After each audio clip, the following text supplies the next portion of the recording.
My parents hated me when I bought a house and didn't give it to my spoiled brother. Before continuing the story, let us know in the comments which city you're watching from. Don't forget to subscribe to the channel, hit the notification bell so you won't miss more stories, and leave your like on the video. I learned early that love in my family wasn't distributed equally. It was rationed, carefully measured, and my brother got the lion's share while I survived on scraps. My parents never announced their favoritism. They didn't need to. It was in every action, every decision. When my brother wanted new sneakers, they appeared within days. When I needed school supplies, I heard lectures about budgeting and responsibility. He was 12 when they bought him his first laptop. I was 15 when I bought my own with money from my weekend job at a diner. "Your brother needs support," my mother would say, as if it explained everything. "He's more sensitive. You've always been the strong one." Strong.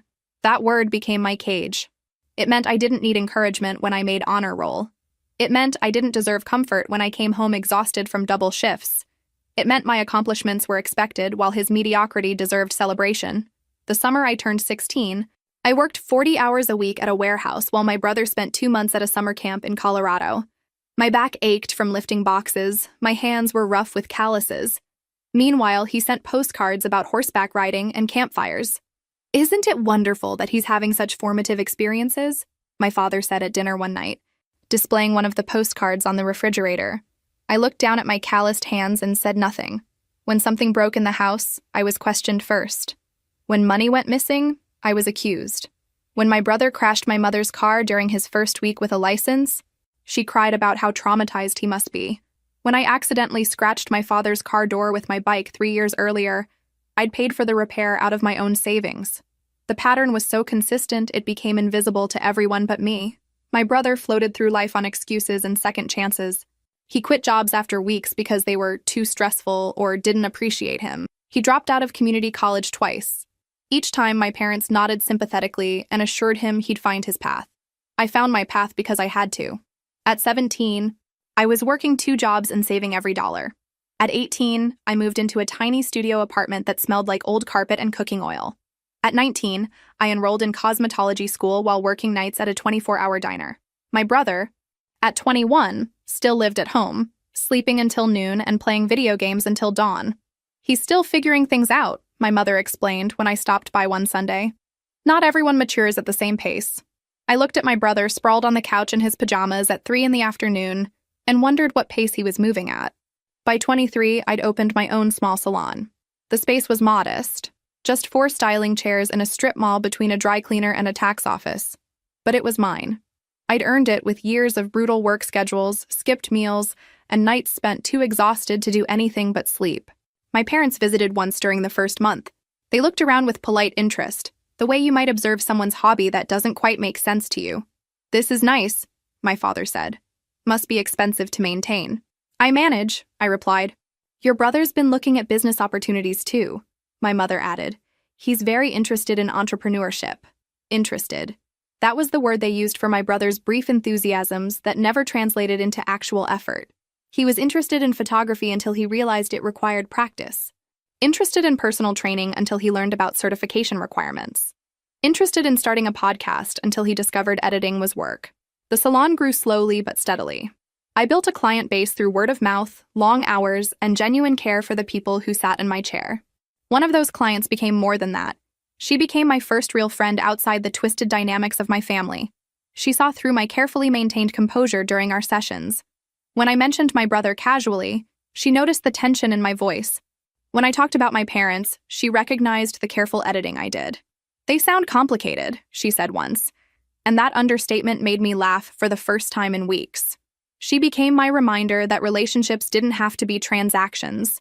That support didn't have to come with conditions, that I deserved to be seen as more than either a workhorse or a problem.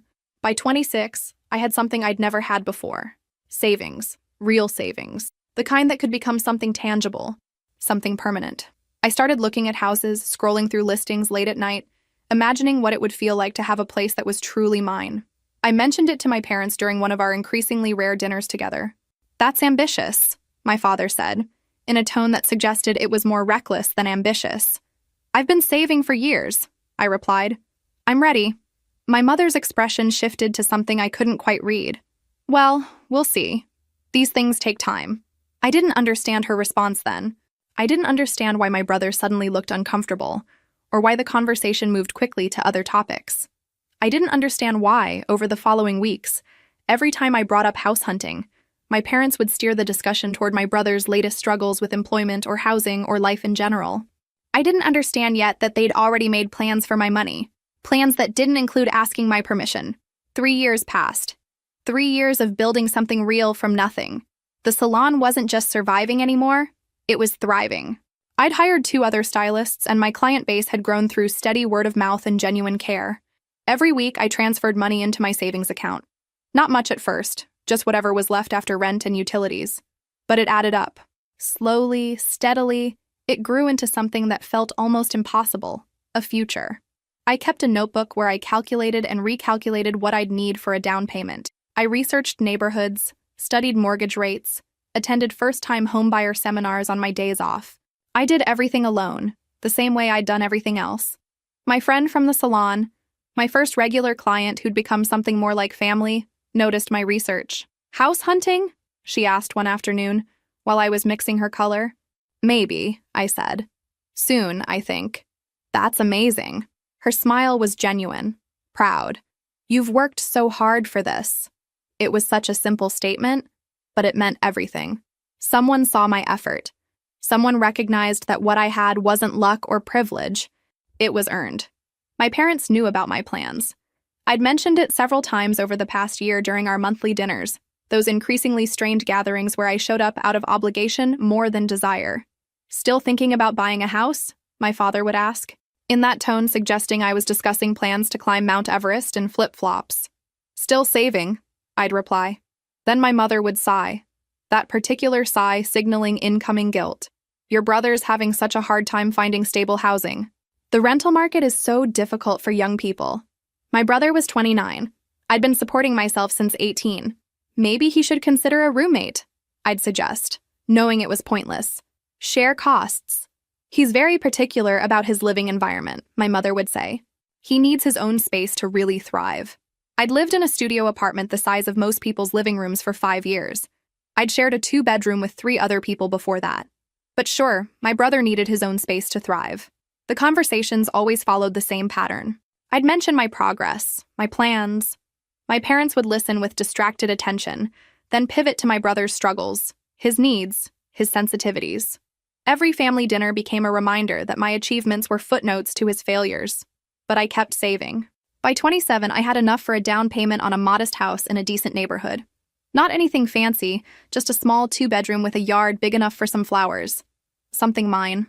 My friend helped me research neighborhoods, checked crime statistics, reviewed school ratings even though I had no kids. She got excited about kitchen layouts and backyard potential. "You should start looking seriously," she said one day. "You're ready." I was ready. Financially, emotionally, practically ready. I'd worked for over a decade for this moment. I'd sacrificed social life, vacations, new clothes, nights out. I'd chosen the future over the present in 1,000 small ways. I mentioned my timeline at the next family dinner. "I'm planning to start seriously house hunting next month." My mother's fork paused halfway to her mouth. My father exchanged a look with her, something quick and unreadable. "That's quite soon," my father said slowly. "I've been planning this for 3 years." "Yes, but—" my mother started, then stopped. "Have you thought about all the costs involved? Maintenance, repairs, property taxes?" "I've researched everything," I said. "I know what I'm getting into." My brother, who'd been quiet through most of dinner, suddenly spoke. "Must be nice to have that kind of money saved up." The resentment in his voice was palpable. I looked at him, at this man who'd never held a job longer than 4 months, who still asked our parents for money at nearly 30. "I worked for it," I said simply. "Some people have to work harder than others," my mother said quickly, placing her hand over my brother's. "Everyone's journey is different." I recognized the dismissal for what it was. My hard work was just easier circumstances in their narrative. My brother's inability to save money or take responsibility was a journey that deserved compassion. The evening ended earlier than usual.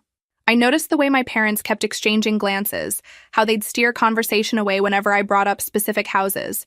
I noticed my brother's sullen silence, his bitter looks when I talked about my plans. I didn't understand what those looks meant yet. I didn't realize they weren't just reacting to my news.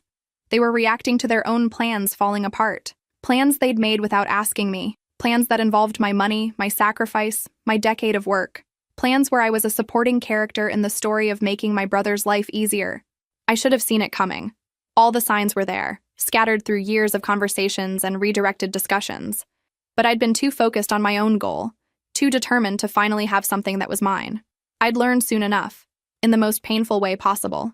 The discovery happened on a Tuesday afternoon, completely by accident.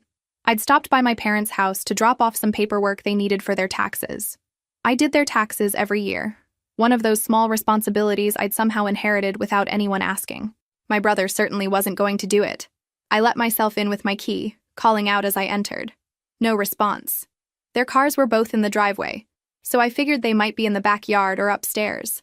I headed toward the kitchen to leave the papers on the counter. That's when I heard voices coming from my father's study. The door was slightly ajar, and I could hear my mother's voice clearly. She mentioned next month, my mother was saying. That's perfect timing. The place on Maple Street is still available. Has he been to see it yet? My father asked. 3 times. He loves it. 2 bedrooms, nice yard, quiet neighborhood. Exactly what he needs to finally settle down. I froze in the hallway, papers still in my hand. And she has enough? My father asked. More than enough for the down payment. She's been very responsible with her saving, I'll give her that. The pride in her voice at my responsibility lasted exactly 1 sentence before she continued. It'll be good for her too. Finally contributing to the family in a meaningful way.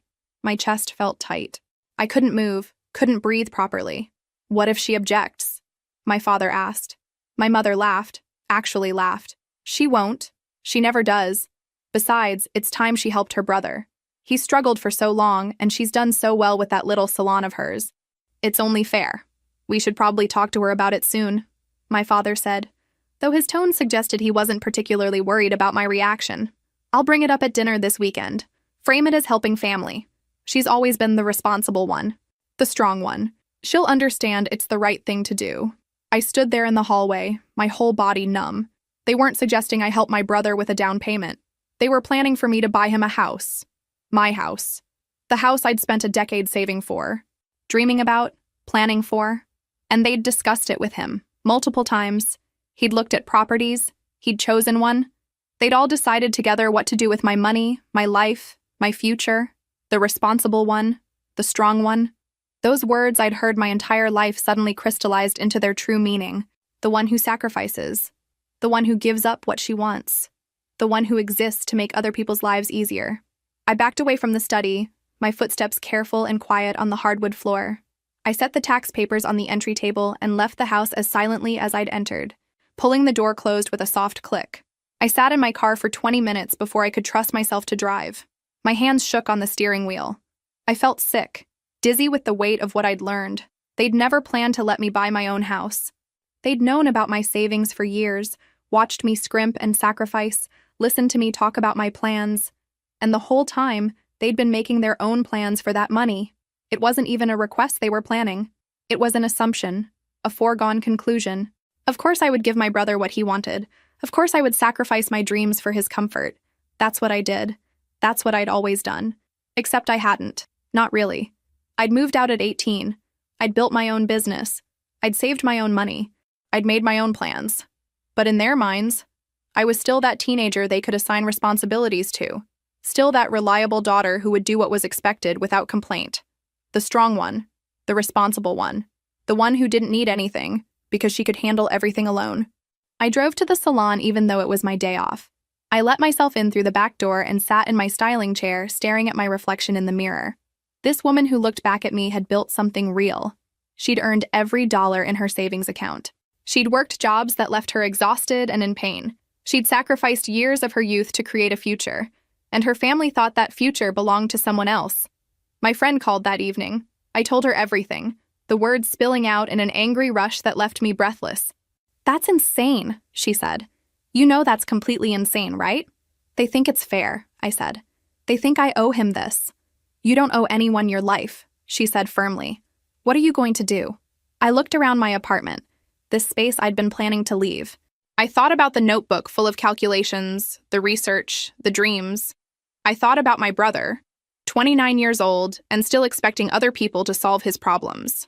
"I'm going to buy a house," I said. "Good," my friend said. "When?" I pulled up the real estate website on my laptop, scrolling through listings I'd bookmarked weeks ago. Tomorrow, I said. I'm buying it tomorrow. The 30 days passed in a blur of inspections, appraisals, and final paperwork.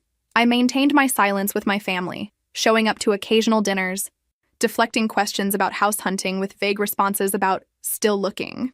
My mother seemed satisfied with this, probably reporting back that I was being appropriately manageable. I closed on the house on a Friday afternoon.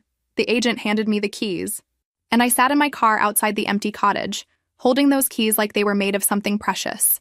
They represented freedom, choice, autonomy. My friend helped me move that weekend. I didn't have much furniture, just what I'd accumulated in my small apartment. We made multiple trips in her truck, laughing and celebrating this milestone that was entirely my own. You need to tell them eventually, she said on Sunday evening as we assembled my bed frame. I know, I said. I just want a few days of peace first. Those few days ended on Tuesday. I was at the salon when my phone started ringing. My father. I let it go to voicemail. 30 seconds later, it rang again. My mother. Then my brother. Then my father again. My stomach dropped. They knew. I checked my voicemail. My father's voice was tight with barely controlled anger. We need to talk. Immediately. Call me back. I didn't call back. The calls continued throughout the day. 10, 15, 20 missed calls. Text messages flooded in. From my mother. How could you do this without telling us? From my father. Call me now. From my brother. You bought a house? Are you serious? I turned my phone on silent and tried to focus on work, but my hands were shaking. By the time I closed the salon that evening, I had 37 missed calls and too many messages to count. I sat in my car, staring at my phone, trying to summon courage. I drove to my new house instead. My house. I let myself in, turned on the lights, looked around at the space that was still mostly empty but completely mine. They couldn't take this from me. They could be angry, disappointed, furious, but they couldn't take this. My phone rang again. My father. I took a deep breath and answered. Where have you been? He demanded. We've been trying to reach you all day. I was working. We found out about the house. The agent mentioned it to someone your mother knows. How could you do this without discussing it with us? I didn't need to discuss it. It's my money. My decision. Your money? My father's voice rose. After everything we've done for you, after we raised you, supported you, I almost laughed. Supported me. They'd supported my brother. I'd supported myself since I was 16. You did support me until I was 18. Then I supported myself. This house was bought with money I earned. You knew your brother needed help, my father said. You knew he was looking for a place. We had plans. You had plans. Plans you made without asking me. Plans that involved my money and my future, and you never once thought to include me. Because we knew you'd be difficult about it. My mother's voice came through. She was on speakerphone. We knew you'd be selfish. Selfish, there it was, the word I'd been waiting for. I worked for 10 years for this house. I sacrificed everything for it. That's not selfish. That's called earning something. Your brother can't afford his own place, my mother said, crying now. He's struggling, and you could have helped him. You could have done the right thing. The right thing would have been asking me. The right thing would have been letting me make my own choices. The right thing would have been treating me like an adult instead of an ATM. How dare you, my father said. After everything, how dare you speak to your mother that way? I'm done with this conversation. I bought a house. It's mine. That's the end of it. If you don't transfer that house to your brother, my father said, his voice cold and hard, you are no longer part of this family. Do you understand? You will be choosing a house over your own flesh and blood. The ultimatum hung in the air. I looked around at my empty living room, at the walls that needed painting. I thought about my brother, who'd never worked for anything. I thought about my parents, who'd spent 3 decades treating me like my only value was in what I could provide. Then I guess I'm choosing the house, I said quietly. My mother's sob was loud through the speaker. You're destroying this family. No, I said. I'm finally choosing myself. There's a difference. I hung up before they could respond. My phone immediately started ringing again, but I turned it off completely. I sat on the floor of my empty house in the silence that followed and waited to feel guilty, waited for the doubt to creep in. It didn't come. Instead, I felt something lighter, something I hadn't felt in years. Relief. The silence lasted 3 days. 3 blessed days where I could breathe. I painted bedroom walls, refinished kitchen cabinets, planted herbs in the garden.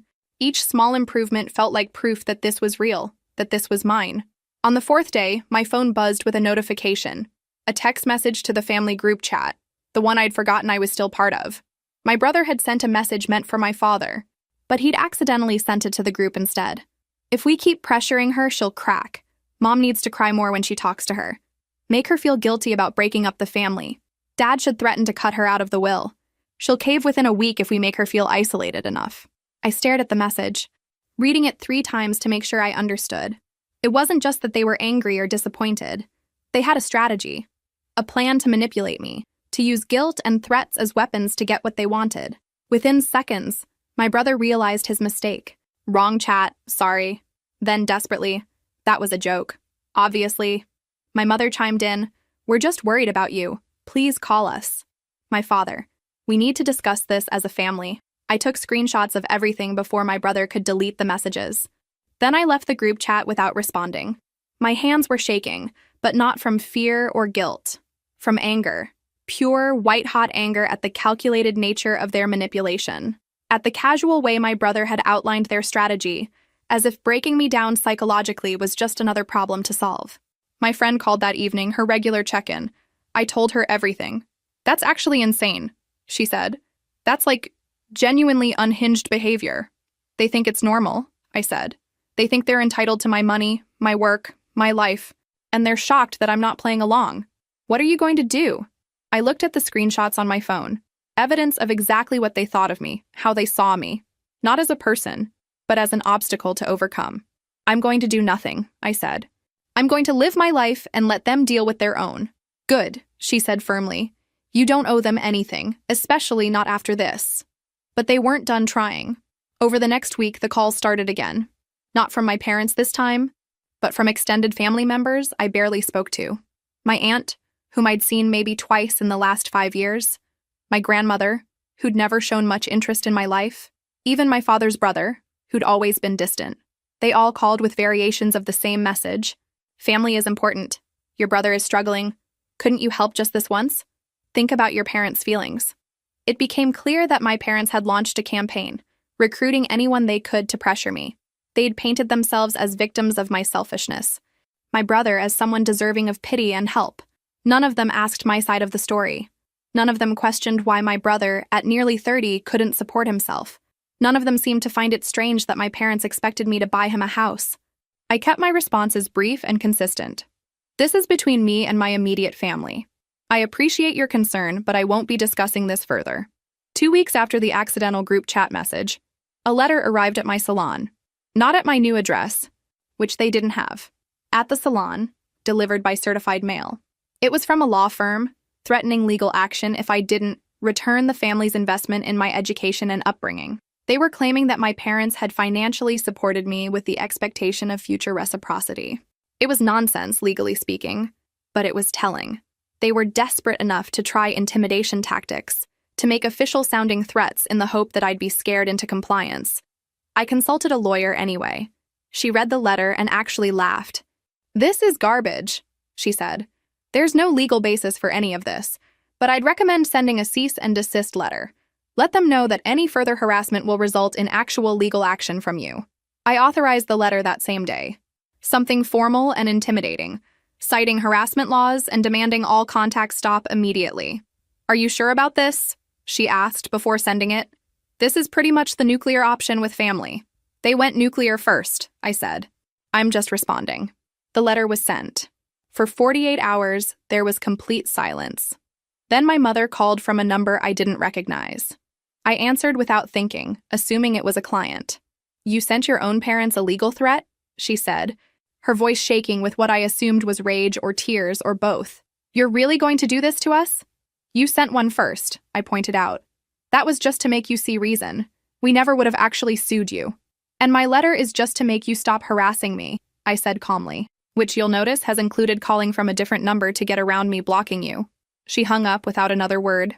That evening, I sat in my living room, in the house they'd planned to take from me, surrounded by furniture I'd bought with my own money, and I felt something unexpected. Peace. Real peace. The kind that comes not from having everything perfect, but from knowing exactly where you stand. They'd shown me who they were. I'd chosen who I wanted to be, and I'd never been more certain I'd made the right choice. The cease and desist letter worked, at least temporarily. The phone calls stopped. For 2 weeks, I lived in blessed silence, focusing on work and settling into my new home. I changed the locks, installed a security system with cameras. My lawyer had suggested it, not because she thought they'd do anything dangerous, but because documentation mattered. I also changed my passwords for everything: email, bank accounts, social media. After seeing how calculated their manipulation was, I wasn't taking chances. 2 weeks after the cease and desist letter, I posted on social media for the first time since buying the house. It was simple: a photo of my front porch at sunset, the garden visible in the frame. The caption read, "Sometimes the best investment is in yourself." Nothing dramatic, nothing accusatory, just a statement and a picture of something I'd earned. I posted it and went to bed. By morning, the post had dozens of comments. Most were congratulations from clients and acquaintances. Then I saw a comment from one of my regular clients. Finally, someone who actually worked for what they have. Not everyone gets things handed to them. It was innocent. She had no idea about my family situation. But to anyone who knew the context, it read like a shot at my brother. My phone started buzzing within the hour. Messages from people I barely knew, asking if everything was okay, mentioning they'd heard things were complicated with my family. My mother had been talking. She'd been sharing her version of events, painting herself as the victim. And now people were putting pieces together. My father called that afternoon furious. "You're publicly humiliating your brother," he said. "That post, those comments, everyone's talking about it." I posted a picture of my house. I said calmly, "I can't control what other people comment. You know exactly what you're doing. You're trying to make him look bad." "I'm not trying to make anyone look anything. I'm living my life. If that makes him look bad by comparison, maybe that's something he should think about." "You've always been jealous of him," my father said. "You can't stand that he's the favorite." "I'm done with this conversation. Don't call me again." I hung up and blocked his number. Then my mother's. And my brother's. I should have done it weeks ago. That evening, I got a message from someone I'd gone to high school with. "Your brother is asking people to donate to a crowdfunding campaign. He's saying he needs help buying a home. I thought you should know." She sent me a link. There he was, with a carefully crafted sob story about financial hardship and family difficulties. He talked about struggling to find stable housing, about working hard but never quite getting ahead. He didn't mention quitting every job after weeks, didn't mention our parents supporting him for 3 decades, didn't mention they'd planned to use my money to buy him a house. Instead, he positioned himself as someone who'd fallen on hard times through no fault of his own. The campaign had been up for 3 days. He'd raised exactly $73. I took screenshots of everything. Then I made a decision. I posted the screenshots on my social media with a simple caption: "Interesting perspective on financial hardship from someone who's never held a job longer than 4 months and whose family planned to buy him a house with my savings." It was petty. I knew it was petty even as I hit post. But I was done being silent, done letting them control the narrative. The response was immediate and overwhelming. Friends, clients, acquaintances came out in support. They shared their own stories of entitled family members. My brother's crowdfunding campaign was flooded with comments, not sympathetic ones. People called him out for his entitlement, his manipulation. Someone even found old posts of him bragging about vacations, contradicting his claims of hardship. The campaign was taken down within hours. My friend called me that night. "Well, you certainly didn't hold back. Was it too much?" I asked, feeling a mix of satisfaction and guilt. "Honestly, no. They tried to manipulate you, harass you, legally threaten you. You just told the truth. The truth feels brutal sometimes," I said. "Truth usually does," she replied, "especially when people have been lying for so long." I looked at my phone, at the notifications still pouring in, at the messages of support. For years, I'd been silent. I'd been the strong one, the responsible one, the one who didn't cause problems. I'd let them write the story however they wanted, but I wasn't in the margins anymore. I had a house, a business, a life that was entirely my own, and if they wanted to make this public, if they wanted to play games with crowdfunding campaigns and social media sympathy, then fine, I'd play too. But I'd play with the truth. The fallout from exposing my brother's crowdfunding campaign was swift and far-reaching. Within 24 hours, the narrative had completely shifted. People who'd been sympathetic to my parents' version suddenly understood what had really been happening. Former family friends reached out with apologies, saying they'd only heard one side. Some of my mother's own circle quietly distanced themselves. My brother tried damage control. He posted a long explanation about how he'd been misunderstood and how family drama had gotten blown out of proportion. But the screenshots I'd posted were clear. The comments on his post were brutal. People called him out directly, asked about the jobs he'd quit, questioned why a 30-year-old expected others to buy him a house. He deleted the post within hours. Then he deleted his entire social media account. My parents tried a different approach. They sent a certified letter to my business, carefully worded by their lawyer. Not threatening this time. An attempt at manipulation disguised as reconciliation. They wanted to have a conversation about healing the family. They suggested family counseling. They offered to find a solution that works for everyone. I showed the letter to my lawyer. She read it and shook her head. They're trying to create a paper trail that makes them look reasonable. If you don't respond, they can claim you refused all attempts at reconciliation. So I have to respond? You should. But be brief. Acknowledge receipt and decline. Don't explain, don't justify. Just no. I sent a single-sentence response through my lawyer. I acknowledge receipt of your letter and decline your offer. Nothing more. No explanation. No door left open. The response from my father came directly to my phone from yet another unknown number. You're really going to throw away your entire family over money?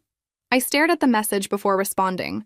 You threw away your daughter the moment you decided my only value was in what I could provide to my brother. I blocked the number. My friend noticed how tired I was getting.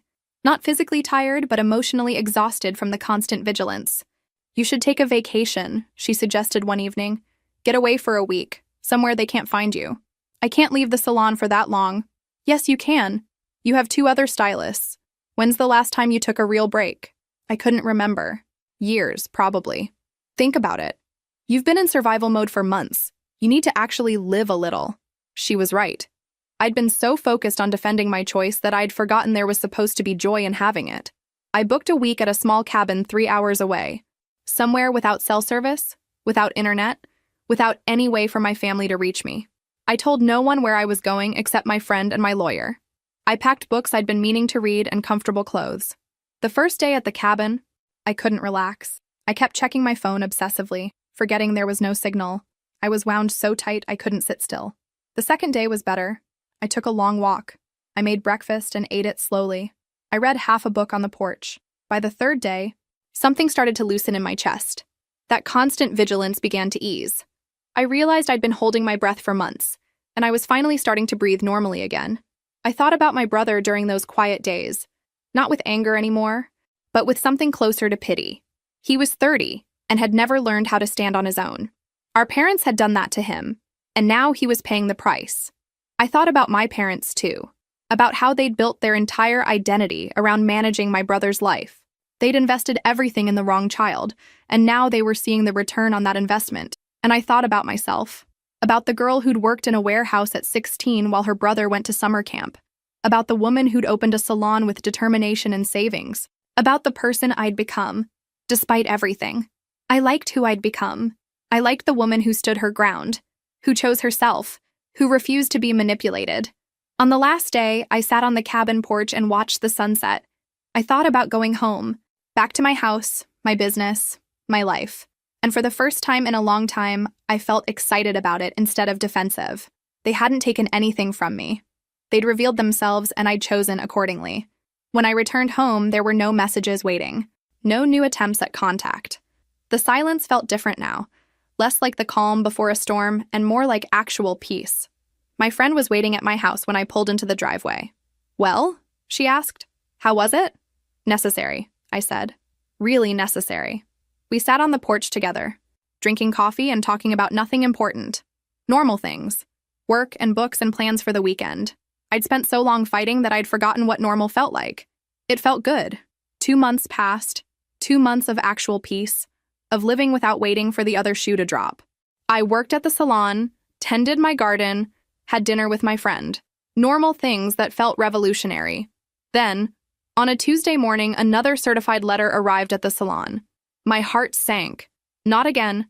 Not when things had finally settled. This time, it wasn't from my parents' lawyer. It was from a different law office. It was a notice of their intent to file a lawsuit. Not the empty threat from before, but actual formal notice. They were suing me for emotional distress and alienation of affection, and claims that made my head spin. The amount they were claiming? Exactly the value of my house. I sat down heavily. They were actually doing this, trying to take my house through the legal system after everything else had failed. I called my lawyer immediately. They can't do this, right? I asked, hearing the panic in my voice. She was quiet as she read through the photographed letter. They can file it. Whether it has merit is another question. These claims are weak, very weak, but defending against even a frivolous lawsuit costs time and money. So they're just trying to bleed me dry? Probably. Or they're hoping you'll settle to make it go away, which I strongly advise against. I'm not settling. I'm not giving them a cent. Good. Then we'll file a motion to dismiss and counterclaim for legal fees. But I need to be honest. This could take months, maybe longer. And it's going to be expensive. I looked around my salon, at the business I'd built. I thought about my house. Do what you need to do, I'm not backing down. The lawsuit became public record within days. My clients asked about it. My friend was furious. Even people I barely knew reached out with support. My parents, meanwhile, told anyone who would listen that they'd been forced to take legal action because I'd refused all reasonable attempts at reconciliation. Some people believed them. A few clients stopped coming. Not many, but enough to notice. People from my parents' social circle. They'd chosen a side, and it wasn't mine. 3 weeks after the lawsuit was filed, my father called the salon directly. The business line. One of my stylists came to get me. Your father's on the phone. He says it's urgent. I considered not taking it, but something in me needed to hear what he had to say. Yes? I said, my voice cold. We need to talk, before this gets any further. You filed a lawsuit against me. I think we're pretty far already. That can all go away. We can drop it today. We just need you to be reasonable. Reasonable. What does reasonable mean to you? Transfer the house to your brother, or sell it and give him the proceeds. We're not trying to punish you. We just want what's fair. I almost laughed. You filed a lawsuit for emotional distress. You're trying to take my house through the courts after manipulation, harassment, and public humiliation didn't work. And you think that's not punishment? Your brother is in a bad place, my father said, his voice cracking. He's living in a studio apartment he can't afford. He's depressed. He's struggling. And you could help him, and you're choosing not to. He's 30 years old. He's struggling because you never taught him how to work, how to stand on his own. You created this situation, not me. So you're going to let your own brother suffer? I'm going to let my adult brother experience the natural consequences of his choices and your parenting. If you don't drop this, we're going forward with the lawsuit. We'll take this all the way. We'll make sure everyone knows what kind of person you are. They already know, because you've been telling them, and it hasn't worked. So go ahead, file your lawsuit. But I'm not giving you my house, and I'm not giving you my money, and I'm not giving you one more second of my peace. I hung up before he could respond. My hand was shaking. One of my stylists came over and squeezed my shoulder. You okay? I will be. That evening, I met with my lawyer to go over strategy. She'd filed the motion to dismiss and the counterclaim for legal fees. Now we waited. The judge will likely see this for what it is, a shakedown. But we need to be prepared for the possibility it goes to trial. How long could that take? Worst case? A year. Maybe more. A year of this hanging over my head. I can handle a year, I said, with more confidence than I felt. I drove home and sat on the porch in the growing dark. I thought about giving up, about how much easier it would be to just sell the house, give them what they wanted, and move on. But then I thought about what that would mean. They'd won. Manipulation and harassment and legal intimidation actually worked. I'd learned nothing, changed nothing, chosen nothing. I'd bought this house to prove I could choose myself. Giving it up now would be the ultimate betrayal of everything I'd fought for. So I wouldn't. No matter how long it took, no matter how much it cost, no matter how exhausting it became, this was my line in the sand, and I wasn't moving. 4 months into the lawsuit, something shifted. My lawyer called with news. Their lawyer wants to meet. Off the record, to discuss settlement. I already told them no settlement. I know, but hear me out. Our motion to dismiss was granted on 2 of their 3 claims. The judge called them without merit. The only claim still standing is weak, and their lawyer knows it. So they want to negotiate their way out before they look worse? Probably. But it's also an opportunity. We can make demands, including payment of your legal fees. I thought about it. 4 months of stress, of legal bills piling up. Okay. But I'm not giving up anything. Not the house, not money, nothing. Understood. The meeting was held at a neutral location, a conference room downtown. My lawyer and I arrived first. My parents' lawyer came in alone, looking tired. "Where are my parents?" I asked. I advised them not to attend. This conversation will be more productive without emotions running high. He was probably right. He laid out their position, which had changed significantly. They were willing to drop the lawsuit completely if I agreed to give my brother $20,000. "No," I said immediately. "It's significantly less than they were originally seeking. It's $20,000 more than they deserve. They've harassed me, threatened me, and filed a frivolous lawsuit. And now they want me to pay them for the privilege of making it stop? My clients feel they've been reasonable," he said, though his tone suggested he didn't believe it. "Your clients," my lawyer said, "have filed a lawsuit that's been mostly dismissed already. The remaining claim is weak. When this goes to trial, not only will they lose, but the judge may award my client her legal fees, which are considerable." He was quiet. "What would your client accept?" "Complete dismissal with prejudice, meaning they can never file these claims again, a written apology, and payment of my client's legal fees to date. They'll never agree to payment of fees. Then we'll see them in court," I said, standing up. "I'm done negotiating with people who think I owe them my life." We left. As we walked to the parking garage, my lawyer grinned.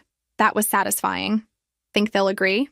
"To the legal fees? Probably not, but they might agree to everything else just to make this go away. They're losing in the court of public opinion and in actual court." 3 days later, their lawyer called back. They'd agree to dismiss with prejudice and provide a written statement. Not an apology, but a statement acknowledging the dismissal and agreeing to no further legal action. They wouldn't pay my legal fees. "Take it," my lawyer advised. "You've won. They're giving up. The legal fees suck, but you'll recover, and this ends it definitively." I thought about holding out, but I was tired, so tired of fighting. "Okay, I'll take it." The paperwork was filed within a week. The lawsuit was officially dismissed with prejudice. The written statement was vague and legalistic, but it was there. They were done. My friend took me out to dinner to celebrate. "How does it feel?"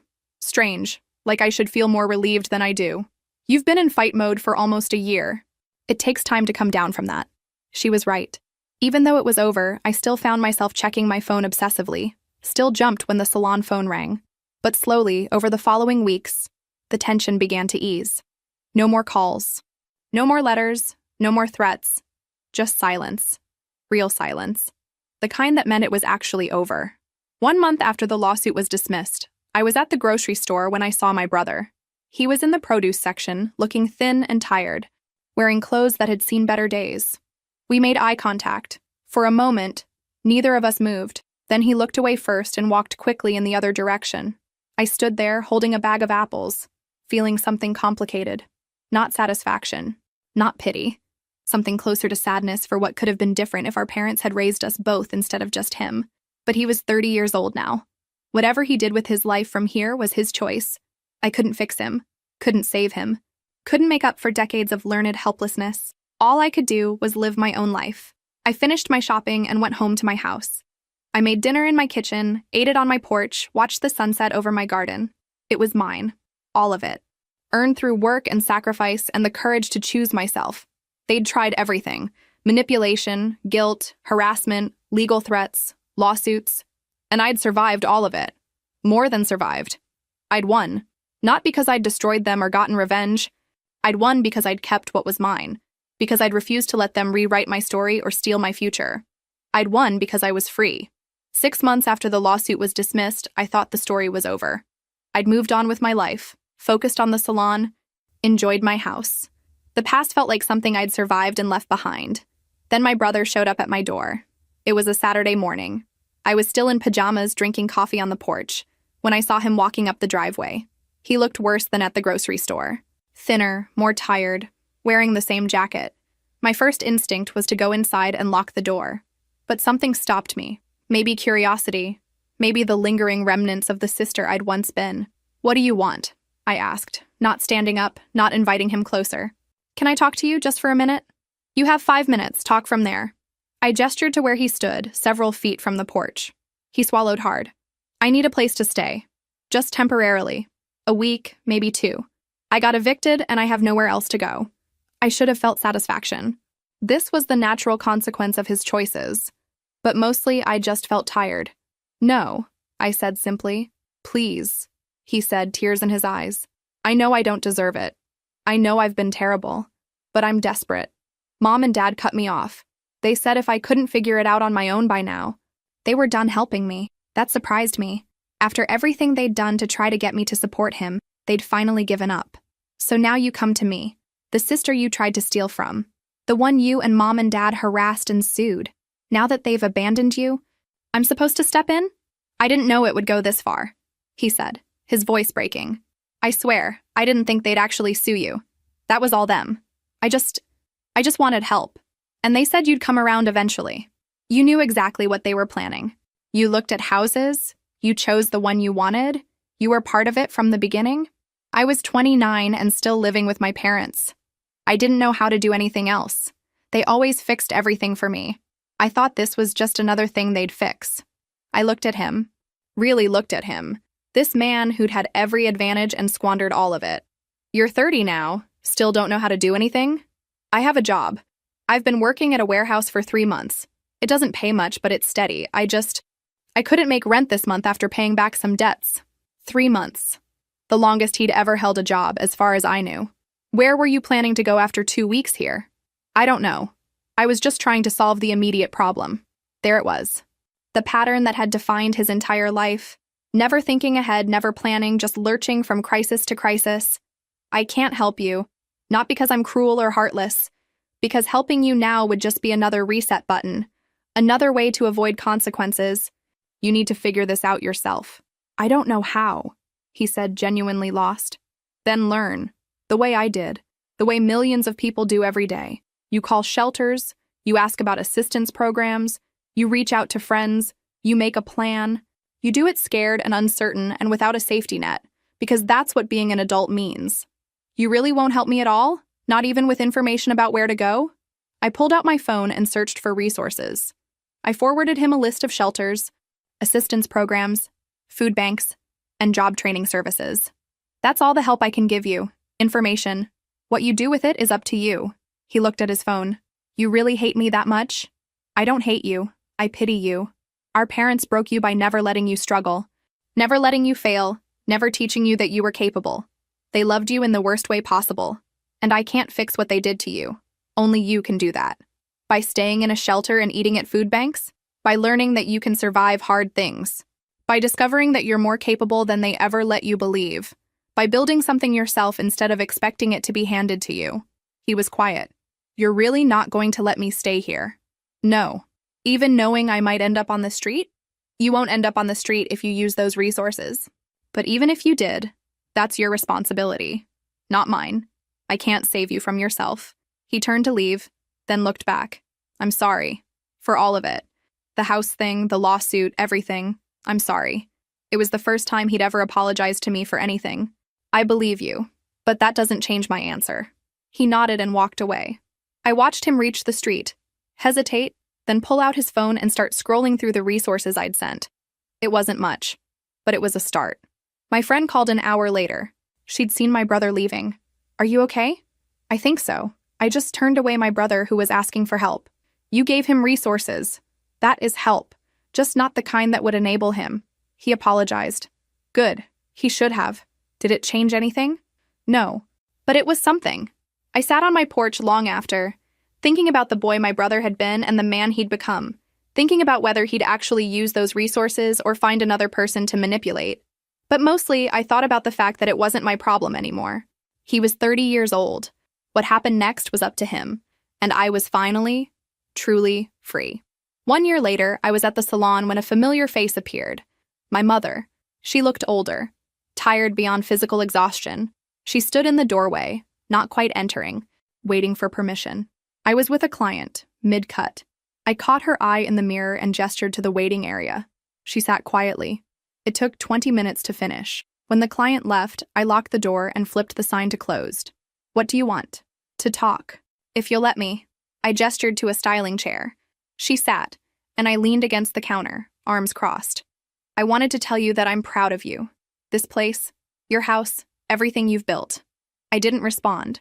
The words felt like they should mean something. but they didn't. Your brother has been living in a group home for 6 months. He's still working at that warehouse. He's been promoted twice. He seems different. Good for him, I said. Your father and I have been in therapy, trying to understand where we went wrong. And have you figured it out? She was quiet. We broke him.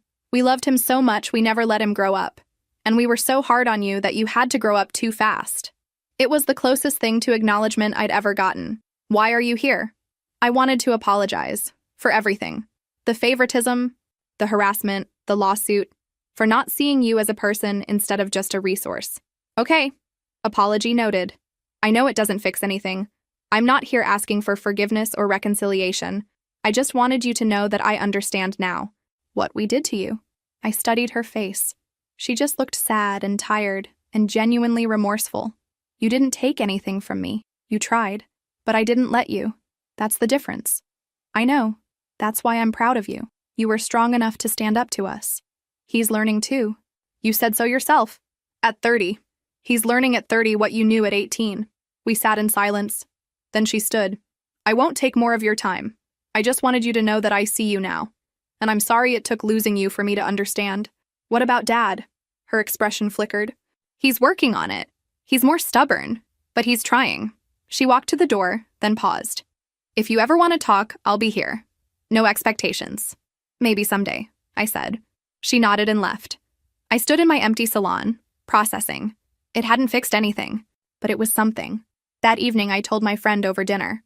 How do you feel? Oddly, nothing. Like she was a stranger apologizing for something that happened to someone else. Maybe that's growth. You've moved on so completely that their drama doesn't touch you anymore. Maybe this was what healing looked like. Not forgiveness, just indifference.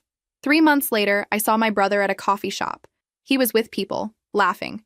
He looked healthier. He saw me and waved, not coming over, just acknowledging my existence. I waved back. It was enough. 2 years after I bought my house, I expanded the salon, hired 2 more stylists, added chairs. The business was thriving.